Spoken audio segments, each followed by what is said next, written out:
안녕하세요. 정치유검입니다. 좋아요 눌러주시는 거 잊지 마시고 광고 시청 한 개만 부탁드리겠습니다. Conflict of Interest라는 영어 표현이 있습니다. 한국어로는 이해관계 상충, 이해충돌 이렇게 번역이 되죠. 부패한 나라일수록 이해충돌이라는 표현을 뉴스에서 많이 보게 됩니다. 지금의 대한민국은 대통령 때문에 자주 보게 되는데요. 이해충돌이라는 표현을 어렵게 생각하시는 분들이 계시는데 그럴 필요가 전혀 없습니다. 공직에 있는 사람이 공권력을 이용해서 사적인 이익을 챙길 수 있는 상황 혹은 가능성을 Conflict of Interest 이해 충돌 이렇게 생각하시면 됩니다. 대표적인 예가 LH 직원들의 땅 투기 사건이죠. LH는 서민들의 주거 안정이 목적인 공기업입니다. 하지만 이런 공기업의 직원들은 자신이 얻은 정보를 통해 개발될 지역에 미리 땅을 사놓는 공익을 위해 일하기보단 투기로 사익을 챙기기 바빴습니다. 이렇게 이해 충돌의 가능성이 있음을 충분히 인지한 상태에서 그런 행위를 하면 그때부터는 단순히 이해 충돌이라고 부르지 않고 우리는 이것을 커럽션, 부패라고 부릅니다. 윤석열이 기어이 김건희 방탄을 위한 특검 거부권을 행사했습니다. 윤석열은 헌정사상 최초의 대통령 가족 비리 의혹과 관련된 특검을 거부한 대통령이 됐습니다. 노무현 정권 때 대북송금 특검법 거부권 행사 안 했죠. 물론 기간 연장하라는 것은 거부권 행사하긴 했습니다. 이명박도 본인의 내곡동 사저 특검에 거부권 행사 안 했습니다. 박근혜야 뭐 이미 가세가 기운 집안이기도 했지만 어쨌든 국정농단 특검 받아들였습니다. 문재인 정권 때도 드루킹 특검 거부권 행사 안 했습니다. 윤석열만 유일하게 김건희 특검을 바이든 했습니다. 무엇보다 국민의 대다수가 원하면 제2부속실 설치를 검토해 보겠다고 하는데 어제 업로드한 영상 다들 보셨죠? 정말 어이가 없습니다. 정말 가짠습니다. 이미 대통령 후보일 때부터 김건희가 설치고 다니니까 저렇게 천방지축으로 풀어놓으면 사고 난다. 그러니 그렇게 제2부속실 만들고 특별감찰관 임명하라니까 김건희 무서워서 지금까지 안 만들었잖아요. 김건희는 증명했잖아. 내가 얼마나 어디까지 설칠 수 있는지. 유럽까지 가서 내가 이렇게 대단한 사람이야 자랑하듯이 경호원 16명 대동하고 명품 쇼핑하고 아크로비스타에서 디올백 받고 인사청탁까지 받는 정황도 있었는데 이제 와서 국민이 원하면 검토? 주접 싸지 마시고요. 이제 지금 임기가 2년 가까이 됐는데 그리고 총선이 코앞인데 국민들한테 대놓고 니들이 뭘 할 수 있는데 하면서 국민을 상대로 싸우는 정권이에요. 제가 오래전부터 윤석열은 거부권 100% 아니 1000%다 이렇게 말씀드려 왔습니다. 예상과 한치도 어긋남이 없는데 진짜 국힘은 윤석열이 괜히 쥐약 먹은 놈이라고 한 게 아닙니다. 여러분 레밍이라고 아시나요? 원래 이름은 나그네쥐인데 박근혜쥐 아니고 나그네쥐? 레밍이라는 이름으로 많이 알려져 있죠. 얘네들이 희한한 짓을 하는데 동물 중에 유일하게 집단 자살을 해요. 그 이유에 대해서는 추측만 있을 뿐 확실하게 밝혀진 게 없는데 그중 하나가 레밍이 지독한 근시라는 거예요. 먹이를 찾아 집단이 이동하다가 벼랑 끝에 도착했을 때 바다를 작은 강이나 호수로 알고 퍼스트 펭귄처럼 한 놈이 뛰어내리면 나머지 레밍들도 덩달아 뛰어내리는 거고 그게 마치 집단 자살하는 것처럼 보인다는 겁니다. 이 얘기를 왜 드리냐면 혹시나 내가 김건희 지키게 하면 공천 받을 수 있지 않을까 하는 이 생각이 한 치 앞도 보지 못하는 지독한 근시를 가진 레밍과 똑같고 그 결과도 국힘의 집단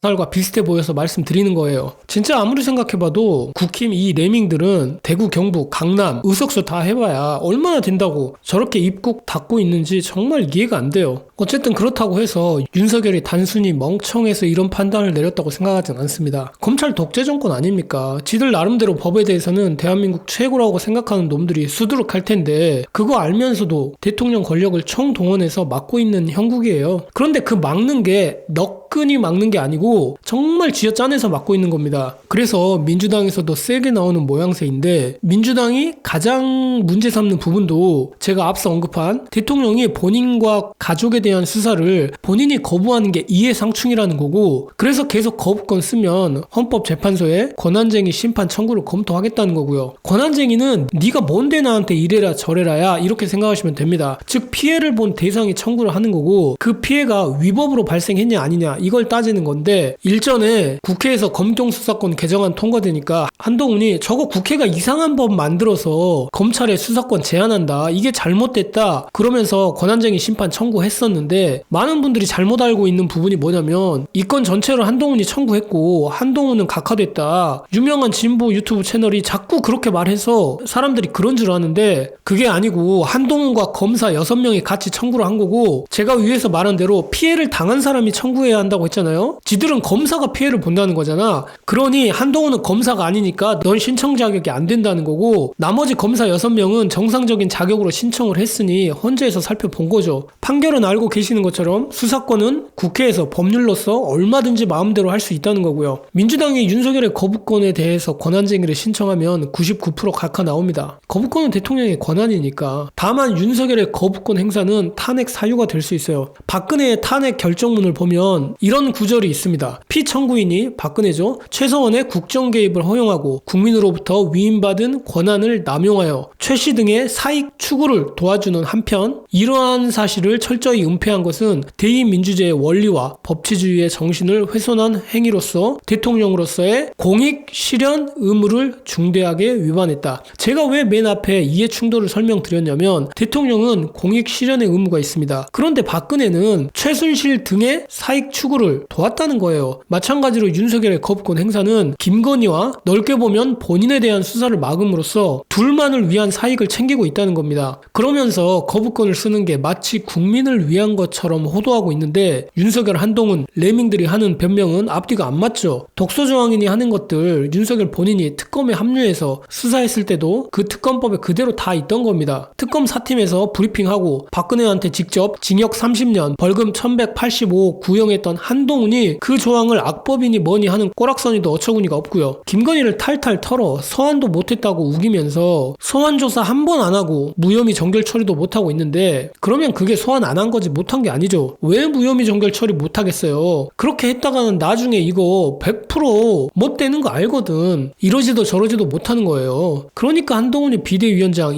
인재영입위원장까지 겸임하는 겁니다. 일 잘하잖아. 장모 장고 위조도 사기가 아닌 사무소 위조로 막고 윤석열 징계도 고의 패소에 상고 포기로 막고 이젠 국힘 한가운데 딱 또아리 틀고 앉아서 김건희 특검 막겠다는 건데 이게 잘 될까? 그리고 한 가지 더 말씀드리면 김건희 특검을 거부해야 되는 근거로 되는 것 중에 하나가 윤석열과 김건희가 결혼도 하기 전에 일이다 이건데 이게 얼마나 말이 안 되는 얘기인지 설명해 드릴게요. 노무현 대통령의 이런 아내를 제가 버려야 합니까? 이 외침 많이들 기억하실 겁니다. 노무현 대통령께서 이 말을 왜 하셨나요? 2002년 16대 대선을 앞두고 한창 민주당 경선이 있던 시기입니다. 한나라당과 조선일보는 노무현 대통령에 대한 이념 공세를 끊임없이 했고 민주당 경선 경쟁자였던 이인재가 이걸 그대로 받아서 써먹었죠. 노무현 대통령의 장인께서는 6.25 당시 공산주의 활동 전력이 있었고 결혼도 하기 전에 사망한 상태였습니다. 그럼에도 불구하고 노무현은 본인은 좌익과 관계가 없다는 것을 증명해야 했죠. 이걸 왜요? 저쪽에서 물고 늘어지니까. 노무현 본인과 아무 관련 없는 연좌제에다가 이념 논쟁 한 스푼 끼얹는 말도 안 되는 의혹 제기였지만 노무현은 사랑으로 정면 돌파를 했습니다. 반면에 윤석열은 대선 기간 동안 김건희의 주가 조작에 대해 오히려 손실을 봤다고 했습니다. 지난 2월 공개된 권오수 전 도이치모터스 회장 1심 판결문에 김건희 실명이 수십 차례 적시되고 2차 주가 조작 시기에 김건희 계좌가 시세 조정에 동원됐다는 내용 등이 있는 것으로 밝혀졌습니다. 그러자 대통령실은 매수를 유도당하거나 계좌가 활용당했다고 입장을 밝히기도 했습니다. 누군들 계좌 활용당해서 수익 창출 당하고 싶지 않겠습니까? 이런 상황인데도 많은 사람들은 이재명 헬기 어쩌고저쩌고 합니다. 읽어볼 만한 가치가 요만큼도 느껴지지 않아서 확인하지 않았습니다만 닥터 헬기로 보수 쪽에서 공세가 있는 것으로 보이는데 정말 김건희가 이 주가 조작 특검에 관해서 받고 있는 특혜, 갑질에 비하면 이재명 헬기 건은 옆에 대지도 못해요. 제대로 된 곳에 제대로 된 크기의 분노를 느끼는 시민들이 많아졌으면 좋겠고 마지막으로 김수영 시인의 어느 날 고궁을 나오면서 라는 시의 일부분으로 마무리하겠습니다. 왜 나는 조그만 일에만 분개하는가? 저 왕궁 대신에 왕궁의 음탕 대신에 50원짜리 갈비가 기름 덩어리만 나왔다고 분개하고 옹졸하게 분개하고 설렁탕집 돼지 같은 주인한테 욕을 하고 옹졸하게 욕을 하고 한번 정정당당하게 붙잡혀간 소설가를 위해서 언론의 자유를 요구하고 월남 파병에 반대하는 자유를 이행하지 못하고 20원 받으러 3번씩 4번씩 찾아오는 야경꾼들만 증오하고 있는가? 아무래도 나는 비켜서 있다. 절정 위에는 서 있지 않고 암만 해도 조금쯤 옆으로 비켜서 있다. 그리고 조금쯤 옆에 서 있는 것이 조금쯤 비겁한 것이라고 알고 있다. 그러니까 이렇게 옹졸하게 반항한다. 이발쟁이에게, 땅 주인에게는 못하고 이발쟁이에게, 구청 직원에게는 못하고 동해 직원에게도 못하고 야경꾼에게 20원 때문에, 10원 때문에, 1원 때문에 우습지 않으냐 1원 때문에